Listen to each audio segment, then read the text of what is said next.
Футбол продолжается, и продолжаются выпуски футблога. Я Тарабан Атикин, и это уже 6-я передача. Сегодня мы дадим прогнозы на матчи в Лиге Чемпионов, где российские клубы наконец-то принимают старт, а точнее один российский клуб «Зенит».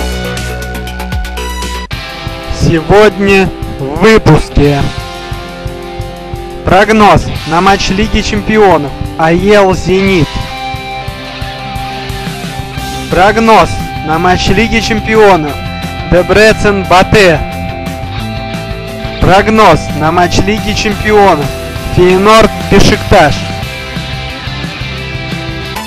Старт российских команд в Еврокубках – это здорово. Очень бы хотелось, чтобы наши клубы дошли как можно дальше.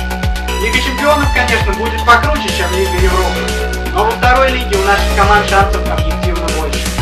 Уж очень давно не радовали российские клубы отличными матчами с грандами, а главное – суперстатией.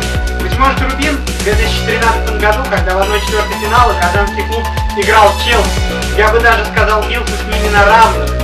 Тем не менее, Рубин в 1/4 вылетел, а Челси ту Лигу Европы выиграл. Но сегодня речь не о том. Краснодар уже успешно дебютировал в Лиге Европы. Шутка 9-0 с Калевым, почти двузначное преимущество. Теперь очередь и за «Зенитом» принимать свой старт в Лиге Чемпионов.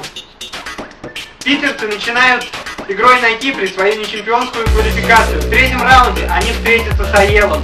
Сейчас оценивать форму команд очень сложно. А вот оценивать АЕЛ, наверное, вообще невозможно. Тем не менее, пытаюсь дать хоть каплю обоснованный прогноз. Думается, по составу «Зенит» сильнее. Наши игроки не могут быть довольны тем, как они сыграли на чемпионате мира. За исключением, быть может, Вицеля. Кроме того, «Зенит» уже обжигался на АПЛ, поэтому будет дуть на АЕЛ. Много питерцев, скорее всего, не забьют. А вот победить 1-0 им вполне по силам. А сейчас давайте попробуем угадать исход еще пары матчей. В чемпионской квалификации Дебрецен примет некогда обыгравший Баварию БАТЭ. Мне кажется, результат будет ничейный, 1-1. Ну и ткнем пальцем в небо, потому что матч не чемпионской серии, Фейенорд Бешикташ, понятия не имею, как закончится, но очень бы хотелось увидеть результативный футбол и победу голландцев 3-1.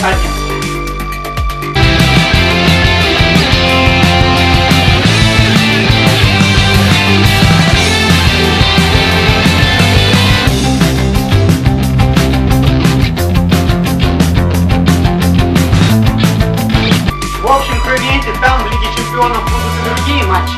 Но я, Тарабан Атикин, говорю вам пока. А футблог покажет, кто и с кем сыграет в этой Лиге Чемпионов.